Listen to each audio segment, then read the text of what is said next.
Welcome back to SnowRunner, guys, and today we are going to be having a look at the F350, basically the console-friendly version of Red's F350. Now, this is a early 2000s generation truck, and we're going to be going through all of its customization features, and we're going to be driving it. And also, what's interesting about this truck is this particular variant of it, the debadged and console-friendly version, can actually only be used on consoles. Now, I'm currently playing the game on an Xbox Series X. However, the RAM usage of this truck may differ from console to console, or at least the RAM usage on your respective console. It might take up more RAM, basically, on older systems. Now, for me, on the Series X, it takes up about the same amount of RAM as the FD88 or Red's Ford Ranger. So if you have that, that might be a pretty good gauge for you to go off of. And the map we are using for testing today is TNB Trails. So let's go through and do a quick setup on it. You guys have already seen the customization process of this truck in its PC form, so we're not going to spend a ton of time on the customization. We're going to spend a little bit more time on how it plays, how it drives, and some of its capabilities. Now, let's go ahead and we'll throw the 7.3 in it, and then off-road wise, or I should say, well, wow, off-road gearbox caught my eye. I guess that's going to be the one we're going to choose, but no, we have gearbox wise, we have default, off-road, EF 10-speed, and manual buzz-tuned. The EF 10-speed is definitely going to be the one that I would suggest for towing, and the off-road one would be the one I would suggest if you're going to be using it as an adventure truck or maybe a scout truck. So we're going to do that for now. Well, I think we'll go with the EF 10-speed, actually. Now, suspension-wise, you have a damageable suspension, a no-damage suspension, and a hauling suspension. This one is going to be used for, let's say, if you have something in the bed or if you have some trailers behind you or maybe a gooseneck. Now, for our build, we're going to go with the no damage, but it's really nice to know that the hauling suspension is there. Now, as far as tires go, obviously all of these tires have had their names changed in order to be a console-friendly tire, but you guys will recognize these tires in accordance with the tires that were on the PC version. Now, as far as the ones we are going to be using, we're probably going to use, I think I'm going to run these Nitto Trail Grappler style tires in a 44-inch size. However, as far as the mud tires go, you can, those XZLs are actually really, really nice looking. Those would be wild to run on this thing. Dude, there's actually a lot of... Dude, we've got the stickies. Oh, those look awesome. I might actually end up running the stickies. The stickies look amazing. And of course, for snowy and icy maps, you have your studded tires as well. I might run those... where are they? Dude, oh my god. There we go. Those are so good. I love the way those look. Now, as far as the spare tires go, we could throw a spare tire in the bed, but there's something I want to experiment with, so I'm not going to put anything in there just yet. Now, frame add-ons wise, you have a gooseneck hitch that you can throw in there. You also have a hauling weight, which we're not going to use on this particular build, but you also have a tow hitch that can go behind as well. We'll throw that in there. And a high lift can go in the back if you would like. You can also switch that out for a no-hitch bumper setup. You got a roll bar, rock sliders, which we'll definitely be using. You have a heavy-duty tailgate, which works great for whenever you're towing a gooseneck, and the normal tailgate is actually droppable and functional, and you can also put a toolbox in the bed if you so desire. Now, rear bumper wise, I'm going to leave the stock one on there. I don't need those giant mud flaps. Rock lights, I'm going to be throwing some white rock lights on there, and front bumper wise, I really do like this custom off-road bumper, but this one is this one looks basically like something that was built in a backyard that you threw a winch in, but at the same time, it also looks like it would go through everything. So we're probably going to end up running the pipe bumper because I really like the way that looks. And then let's see, got your CB antennas, got your fender flares that you can run if you would like. We're going to do the light bar up top, and we're not really going to worry too much about the mud flaps, but you also can add in or remove the windows if you would like to do that as well. You have a dual dump exhaust that you can use. You also have a hood stack, single stack, dual angled stacks, and dual curved stacks. We're going to run the hood stack on this build, I think. And then wheels wise, y'all know I really, really like these classic style beadlock wheels. They look really, really good. And then, of course, we got to throw beans on the dash, and now it's time to go ahead and take this thing for a little bit of a drive. First drive of this thing on console, by the way. Wow, that sun is bright. Yep, it's about 7 o'clock in the morning out here on TNB Trails. Also, let me see if I can...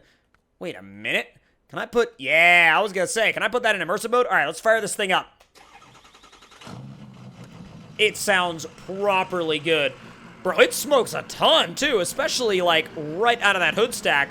Now, one of the biggest things that I wanted to test right off the bat is I wanted to show you guys the flex. Now, granted, if you have seen the previous video, you'll know how insanely flexible this thing is, but just in case you haven't, look at that. Look at what this thing does for a full-size rig. It's tremendously impressive for a full-size rig. So let me actually move this guy around real quick. And also, check this out. Boom! The tailgate comes down and it is fully functional on a console rig, by the way. That's huge for a console rig. Let me back this thing up and see, because I want to test something out. I want to see if it's capable of... Okay, that's plenty far enough. Let me go back into the garage. And I'm going to go to the truck store, and let's see real quick. All right, there we go, Lantern 1000.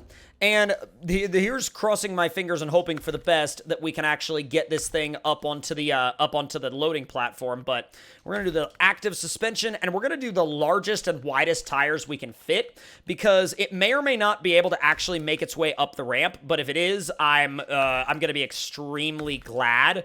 Let's see, tall snorkels. And we'll do, like, the bumper, the cargo rack, the rear bumper. Nothing too crazy. LED, the radio we won't even worry about.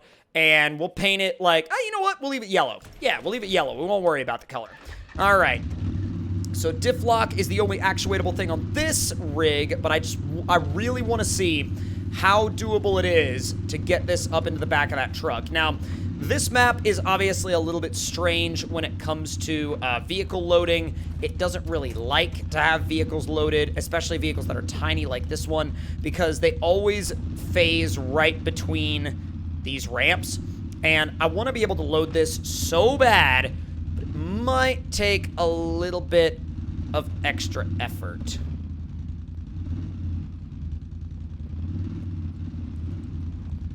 It's made it most of the way.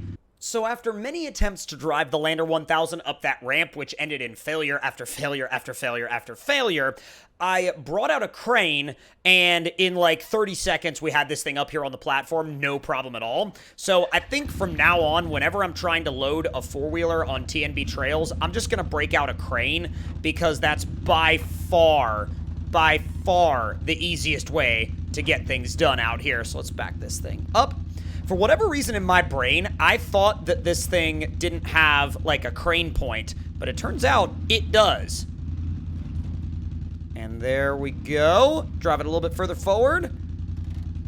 And there she is. Now, I will say, if you are wanting to haul a four-wheeler over a long distance, I would definitely recommend using the towing and hauling suspension, because as you can see, it really does compress this trail suspension just about all the way. I mean, it is just about completely maxed out.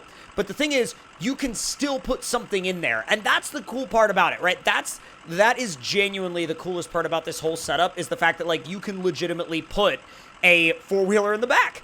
Now, I would not recommend actually putting the tailgate up with something back there. Madness will occur. Let's go ahead and drop that right out of there. There we go. And now we can change back over to the F350, and we will put the, what the heck? We're going to put the tailgate back up, and we're going to head out for some trails.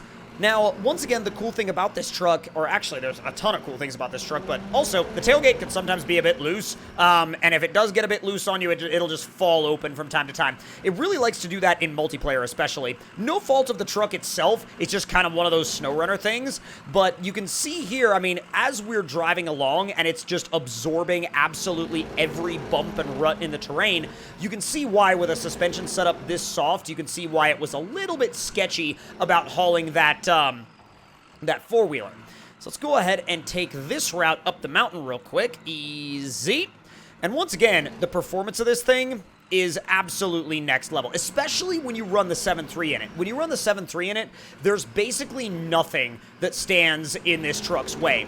Now, it's definitely a lot more of a smoothly performant truck rather than a truck that, like, erupts, if for lack of a better word. And when I say a truck that, like, erupts, there are some mod trucks that, like, when you put your foot down, they literally just take off like a rocket.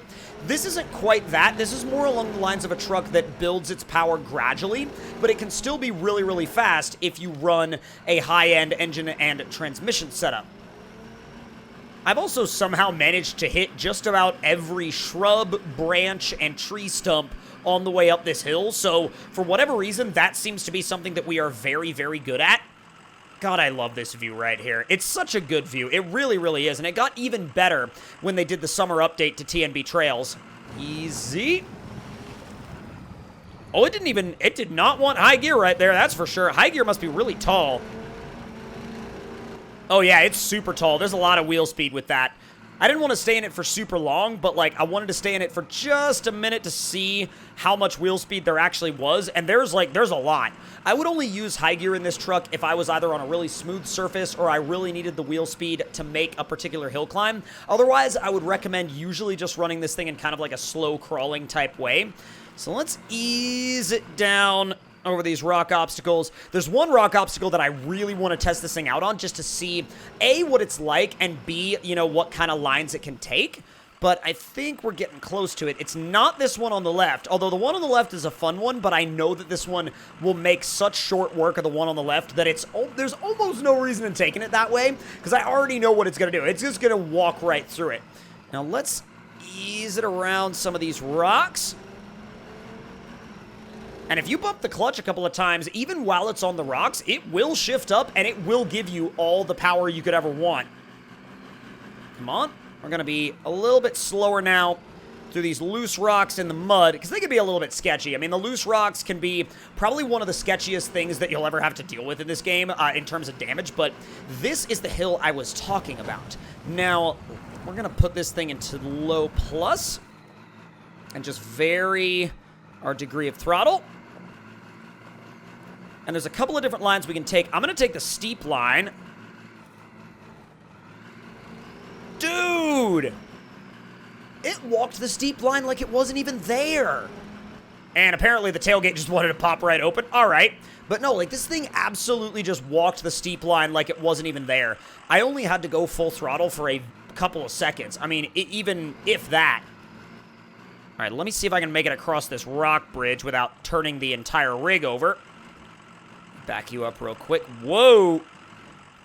And it is diff lock always on, but the all-wheel drive is able to be actuated, so you can actually just run this thing in automatic mode on the trails or even on the rocks if you want to. You just have to remember that you're not going to have quite as direct of a connection as you would in the low ranges, but even in automatic mode, I mean, this thing is insane. And also the center of gravity and the balance of the truck is top freaking notch. I mean, there was never a point when going over that rock bridge where I felt for a second like the truck was going to run into trouble or roll over or flip off of the bridge itself. But if you guys enjoyed this look at the F350 on consoles, let me know what you guys thought of it in the comment section down below. And of course, if you are new around here, make sure to subscribe and turn those notifications on, and I will see y'all next time. Talk to y'all later.